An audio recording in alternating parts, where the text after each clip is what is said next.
Hello and welcome to Lost in Sci-Fi and Fantasy. I'm your host Leo, and this week we're talking Barbie. It's a bit of an interesting one, I will say. I watched it today, this morning, in fact, and I had fun with it. So my history with Barbie in general is not very extensive. My sister used to have one. That's about it. I mean, I saw like one of those animated Barbie movies once ages ago, and it was okay. I mean, it was a kids movie at the time.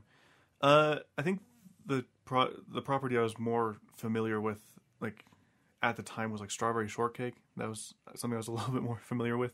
They came in the pink VHSs that smelled like strawberries. That was fun. But yeah, as for Barbie, not a whole lot of history. But seeing the trailer for this movie, when I first heard it being announced, I was like, okay. I mean, it's probably going to just be like a generic Barbie movie. But no, they decided to go in a different direction. When I saw the trailers, I was like, oh yeah, that looks actually quite fun and interesting. They're doing something like a bit different with it. And so I started looking forward to seeing it. When it came out, we went and watched it. Like I said, that was earlier today.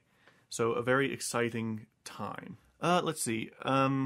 Where to begin? So I'm going to try and break this up into spoilers and not spoilers. No, I guess not spoilers and then spoilers. To try and... It is very new. I'm going to do the same thing next week for Haunted Mansion. Because, again, it'll be very new. And I want to not spoil too much for some people. Let's see. So... As for the non-spoilers is going to be kind of short, but basically it's Barbie becomes a bit disillusioned with her world and starts to... The trailers kind of portray it as one thing, but it's slightly different than that. So it's going to be kind of hard to not spoil it like that. So I guess we'll go a little bit spoilery, just a tiny bit. So basically, Barbie asks a question at a party, and it pretty much stops everyone. And then she notices some other things not going right. You can actually see this in the trailer where things start not going right, like her tiptoe thing where she was like wearing heels and whatnot.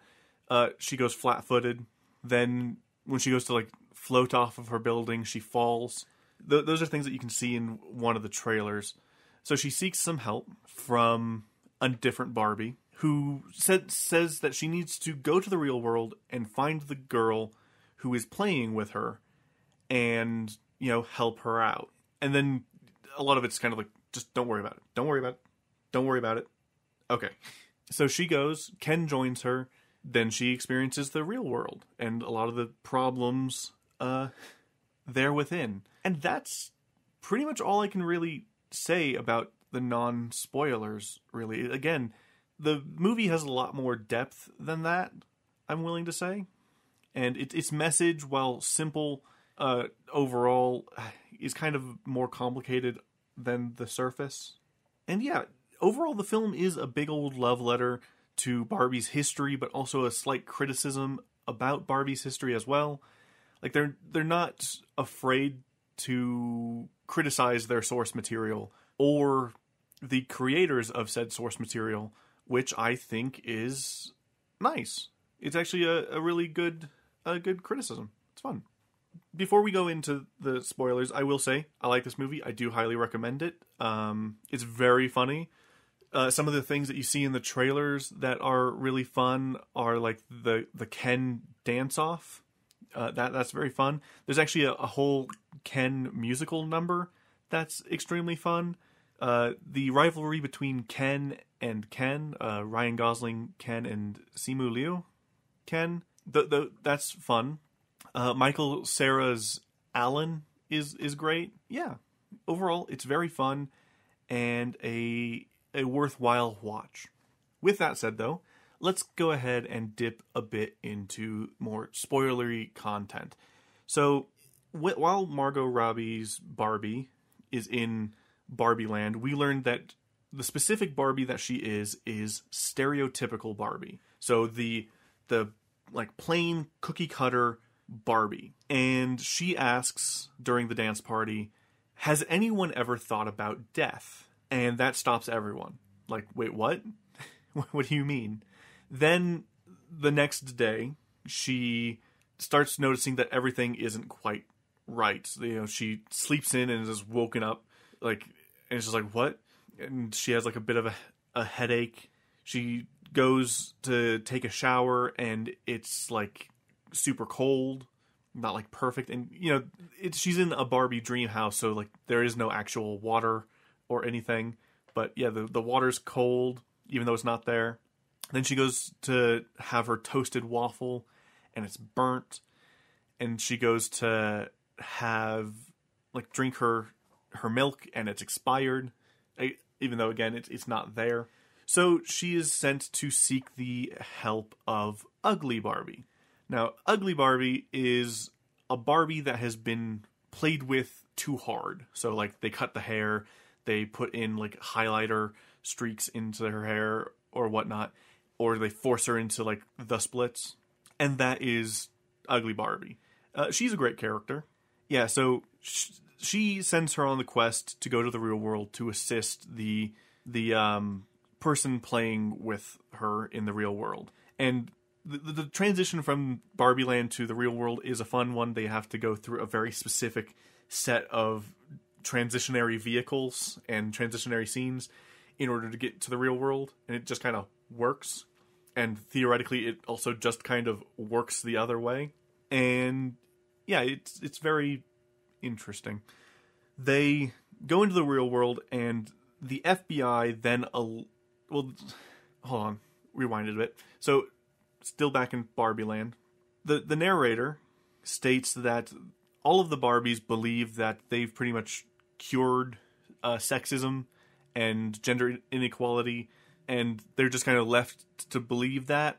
But when Barbie enters the real world, she realizes, oh, no, we haven't done anything. In fact, a lot of Barbies are considered symbols of like excess and whatnot, and unrealistic expectations. And so she starts having an existential crisis. Meanwhile, Ken, who in Barbie Land has been having a bit of a shit one, he keeps trying to get Barbie's attention, but she's not really interested. But he feels like his whole purpose is for her. It's supposed to be Barbie and Ken.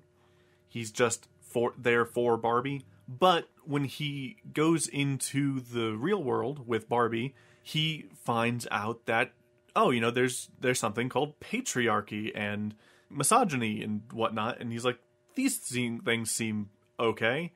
And so while Barbie's being kind of rounded up by Mattel, who's been contacted by the FBI saying, hey, you guys have another one on the loose. You need to, put her under wraps. They go collect Barbie, but Ken is able to skirt them, and he goes back to Barbie Land and spreads patriarchy and misogyny amongst the Kens, and the Kens kind of revolt and whatnot, and pretty much institute a patriarchy. But back with Barbie, she is picked. She goes, finds the who she saw in her vision after like concentrating really hard. And after they'd been arrested a couple times, that's what flagged it for the FBI, who told Mattel. She thinks real hard, visualizes a girl, visualizes where the school is, goes to the school with Ken, who then goes to the library and learns about patriarchy and whatnot. Then he also goes around and realizes that he's not qualified for anything because he doesn't have a degree or anything of the sort. So that's why he decides to go back to Barbie Land and spread patriarchy there. But Barbie talks to the girl, who completely destroys her and calls her a fascist, which not quite the right usage for fascist, but whatever. But then she's collected by Mattel, who takes her back to the main office, where Mattel is run by Will Ferrell. So once again, he's like a big businessman in one of these Toys to Life movies, which I find kind of funny. And he's just like, hey, it's whatever. You just have to get back in the box. Just get in the box and we'll take you to Barbie Land and you'll be fine. he says, just get in the box and we'll take you back to Barbie Land. And then she's like, but wait, what about Ken? And he's like, we're not really worried about Ken. So as she's about to get strapped into the box, she's like, oh, wait, could I go to the bathroom to fix my hair? And they're like, yeah, whatever. So she goes and books it. She just flees, starts going through Mattel headquarters, which is presented in a very weird way. It's kind of semi-dystopian like, because like their little cubicles and whatnot are like no color and whatnot. It's very weird. But she decides she flees, runs into a room that like has a dining room set in it, and talks to this old woman, and is like, okay, has a bit of a heart-to-heart with her, and then is told, oh, just go through the closet there and you can get to the lobby. So Barbie does. She's then helped by the mother of the daughter that completely destroyed her, who also so happens to work as a receptionist in Mattel. The mother, they get into like a high-speed chase for a bit, and then after that chase, it turns they come to realize that the one that kind of technically summoned Barbie was the mother. The mother found the Barbie and started playing with it again, but started kind of imprinting her own darker thoughts into the Barbie, and that's where like the cellulite and the flat feet and the thinking about death came from. So Barbie decides to take them to Barbie Land to show them just how great Barbie Land is, for some reason thinking that would work. So they go and realize that, well, as she's trying to show them around, they start noticing things are very wrong. The Kens have taken over, and the Barbies have become pretty much everything that the younger girl criticized of Barbie, they've pretty much become. So they go around, see everything that's gone wrong. They try to confront Ken, but instead Barbie just kind of gives up, sits down, and it's just like, I'm just going to hope that one of the more leadership-oriented Barbies will snap out of it and come help. But instead she's picked up by the ugly Barbie and some other discontinued Barbies along with Alan. Well, Alan... So after Barbie sends the mother and her daughter away, they start to leave, and it turns out Alan had kind of tagged along, because he wanted to leave Barbie Land because he felt completely useless there, because he's the only Alan. There's a ton of Barbies and a ton of Kens, but there's only one Alan. So he just wants to leave. And so when they start to leave Barbie Land, he's like, yeah, we need to go now, because once the Kens learn how to build a wall, sideways instead of up, then they're going to have trouble, and no one would be able to leave or come into Barbie Land. Or at that time, it started becoming Kendom. So they get out, or they're actually flung from the car when they're spooked by Alan. Alan starts fighting the Kens, but the mother and the daughter decide that they need to go back to save Barbie Land, and so they do. They go back, find Barbie with the discontinued Barbies, and then they start going through after the mother gives a impassioned speech about, like, yeah, it kind of sucks to be a woman in today's world. That snaps the one Barbie that they were trying to, like, reprogram to, be independent again. And so they start enacting a plan to, help make the Barbies independent again by this complicated plan of the one that's already been, reconditioned, distracts the Ken while they get a Barbie away, recondition them, and then, so on and so forth to, recommission all of the Barbies. They do this, and then they pit the Kens against each other through another kind of complicated plan of pretending to go along with them, and then kind of switching Kens to, make them jealous. And so then they go to war. There's like a reenacted beach landing and whatnot, and they just fight. And it's fun. and very silly, and then it goes into like a dance-off situation. But first, we'll go back a bit to the executives of Mattel. After they tried chasing Barbie, they realized that Barbie took the mother and the daughter to Barbie Land. So they get a bunch of rollerblades and go to Barbie Land. And it's a very fun scene where like the stuff like expands and contracts depending on how many people are going through these transitionary bits. So that's very fun. Then when they get there, they come back. They arrive in the middle of the war between the Kens, and one of them just like gets shot, and he's like, wait a second, is there like real weapons here? And the CEO's like, no. So that was fun. Then the Kens, after they reconcile during their dance battle, realize, weren't we supposed to do something today? Because the whole thing is that they were going to rewrite the Barbie Land Constitution to make it all about Kens. But the Barbies are able to get to the Supreme Court first and, stop that. And then the Kens come back to see that the Barbies have kind of retaken everything. And Barbie talks to Ken and says, hey, you don't have to be, it's not necessarily Barbie and Ken. You have to find out who you are without me. Because she doesn't love Ken. But Ken, doesn't know who he is besides Ken. So he decides to, he accepts the fact that he needs to figure out who he is without her and whatnot. And everyone gets the little happy ending. The mom pitches her idea for just like a normal Barbie. Nothing special. Like maybe she's a mom, maybe she's like an assistant or something. But just like a normal Barbie. Not an astronaut, not a, nothing super exceptional. Just a normal one. And at first the CEO says no, but then one of his other guys says, well, that'll make us money. And so he says, okay. Then when they're like, okay, but what about Barbie? What about her ending? What does, Barbie want? And she says, I don't know. And then the old woman from earlier comes out and says, well, I never envisioned her having an ending.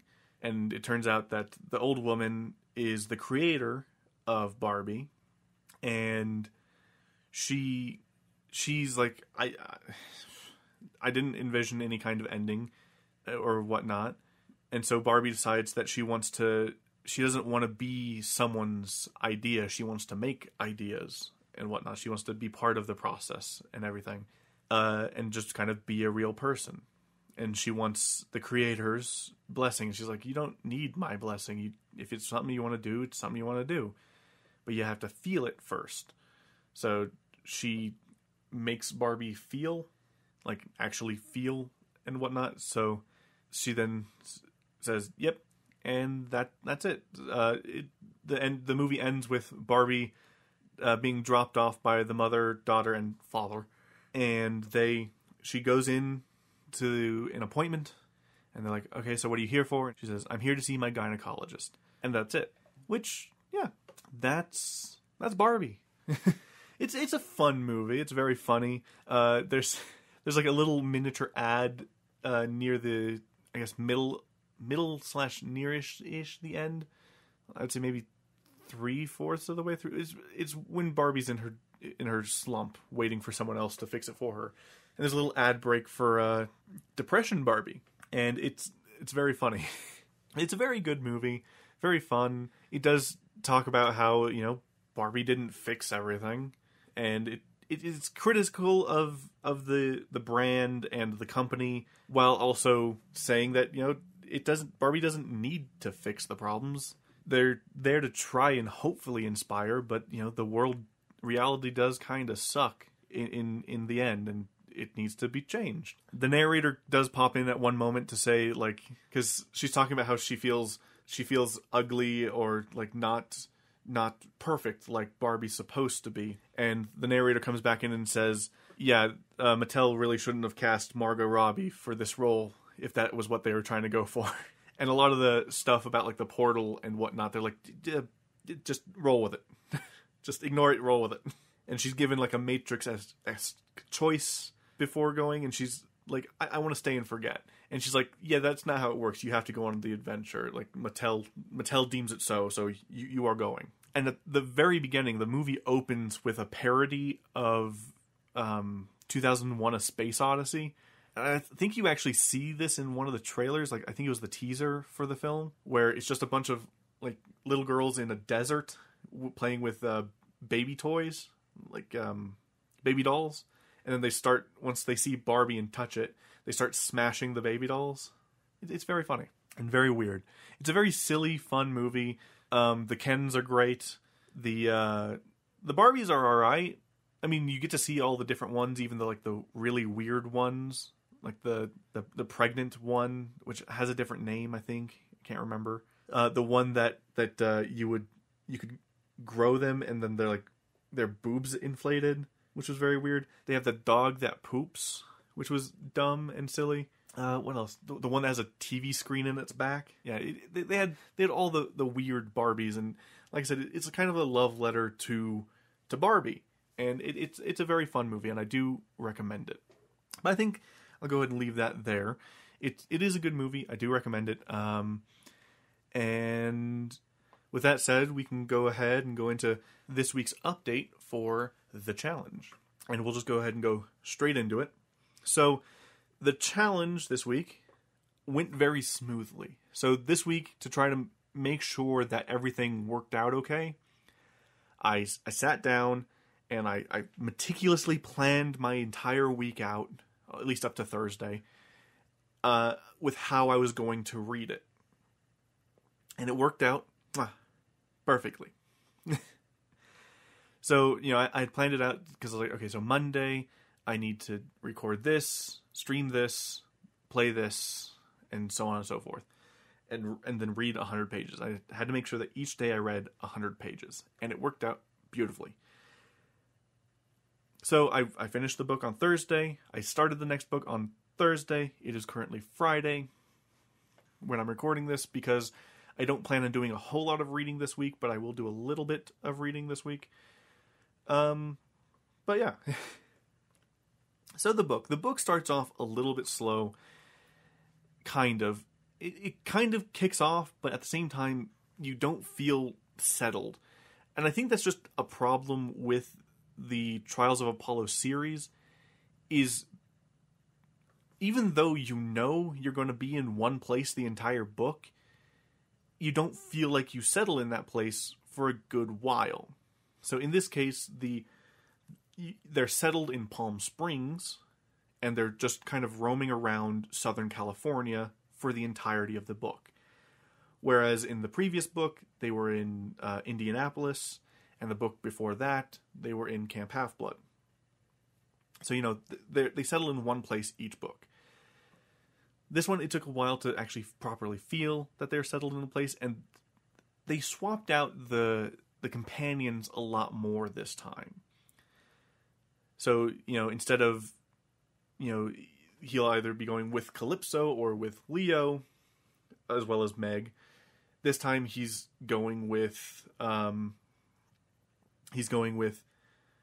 Grover, Jason, and Piper, and whatnot, and kind of swapping around whilst doing that. But by the end of the book, I do feel like they were willing to commit it, and they were willing to commit fully to doing things. Before I get into spoilery bits, we'll kind of cruise around the basic plot real quick. So basically, the titular burning maze, they have to figure out what the source is. The source turns out to be Helios, the previous sun god, or sun titan, as it pertains, controlled by Medea from The Lost Hero, and who is working for Caligula, the third Roman emperor. In order to properly navigate the burning maze, they have to get Caligula's shoes to be able to properly go through the maze without getting burnt. So, they need the shoes. So, in order to get the shoes, they have to contact Piper, who we learn has broken up with Jason. Now, this is partially why... So I mentioned when I was reading The Blood of Olympus that the end of the book, in retrospect, feels hollow because of events that end up happening later. Now, I accidentally spoiled major parts of this book for myself, like a dum-dum, because I am a dum-dum. I got a bit restless when we were near the beginning of this challenge, and I wanted to look up some characters and read some details and whatnot. It's something that I like to do sometimes, just to learn more about, the world and everything, and to check some things, because I was like, doesn't this happen? So I wanted to check. And yeah, so I spoiled the major twist of the end of the book, and then I ended up spoiling the fact that Piper and Jason break up. Now, supposedly they broke up probably halfway between, because this book is technically set 6 months after Blood of Olympus. It's actually more close to 7 or 8 months now, because they're in February-ish, May-ish now. Maybe even approaching June. I'm not entirely sure.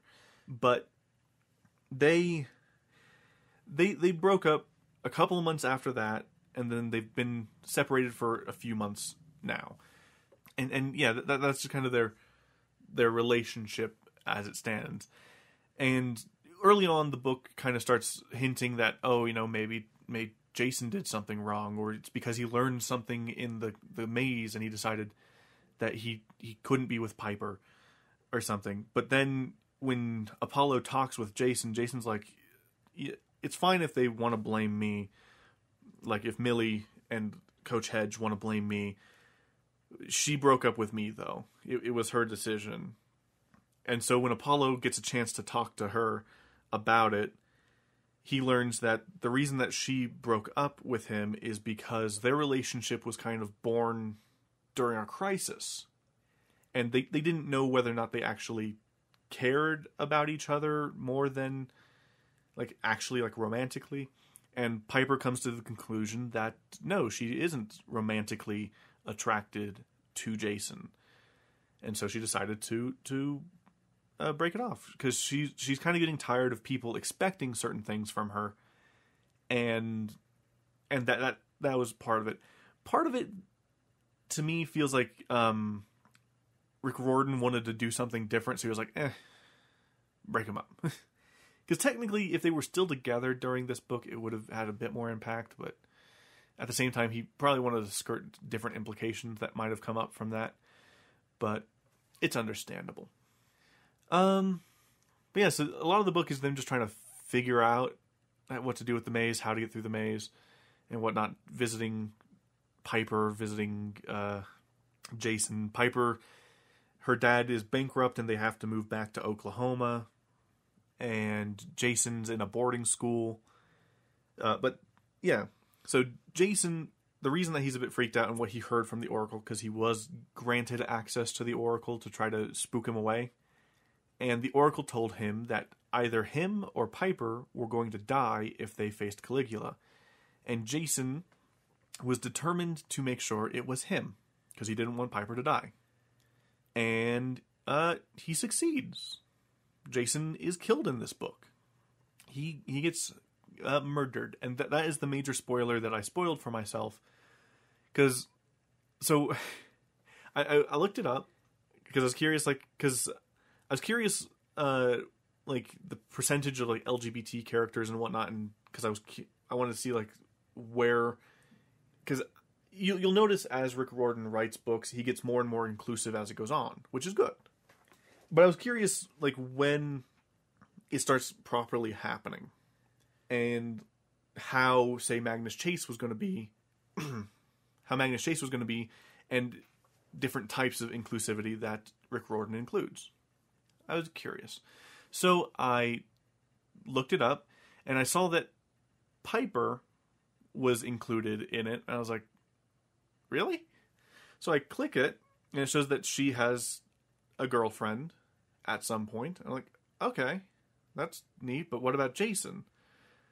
And then you read that she breaks up with Jason, so then you look at Jason to see if, like, maybe, like, did he cheat or what happened? And then I saw, oh, he died. So I didn't know that they necessarily broke up beforehand or anything at the time, so there was still some surprises how he died and when he died, because for some reason in my mind, I was remembering that, like, I for some reason I thought that he died in the Tower of Nero, not in the Burning Maze. So I was like, oh, okay, so that happened sooner than I thought. So now from here on, it's pretty much surprises all around. So that's going to be fun. The book literally ends with them moving on to the next part where they have to go to Camp Jupiter to help them out there. And that's, I believe, where they're going to be stationed for the next book. So, yeah, I'm only a chapter into the next book where they're trying to transport Jason's body to Camp Jupiter, and it is not going well. And it's a bit awkward, because they're also trying to carry out Jason's final wish, which was that if anything were to happen to him, that Apollo would ensure that all of his designs were distributed to the camps so that he can keep his promise, at least posthumously, to the goddess that he made the promise to in the Heroes of Olympus books. And he also asked Apollo that after his experience, like when he does hopefully eventually regain immortality, that he remembers his experience as a human, to remember what it is to be human, and to take that with him when he is a god again. But, yeah, other than that, that's about where I'm at. This book was a lot better, a lot easier to read. This next one might have a little bit of a rough start as well, but I do plan on reading a little bit of it before I actually properly start Monday. This entire week is going to be a little bit hectic because I have a lot of stuff I want to do. I might reduce the amount of streams I do this week to maybe 1 or 2, just to soothe things down. But I will be streaming more in general, hopefully. Unless I get a job in which streaming will be the first thing to go. And pretty much almost only the podcast will go forward unless I pre-record a massive chunk of Lego Pirates of the Caribbean, which is the next game I'll be doing a series on, at least for now. But yeah, with that said, I think that we are there. So thank you guys so much for listening. Hopefully you guys enjoyed this. If you did, on YouTube, feel free to give it a like, comment, and subscribe. Or if you're listening to it wherever you listen to podcasts, feel free to give it a review, share it, and yeah, just in general, tell your friends, because word of mouth is good. Feel free to rate it, suggest stuff somewhere. I'll probably get it sometime, somewhere. No clue. We'll see, I guess. But yeah, with that said, thank you guys. I'll talk to you guys next week for Haunted Mansion. Goodbye.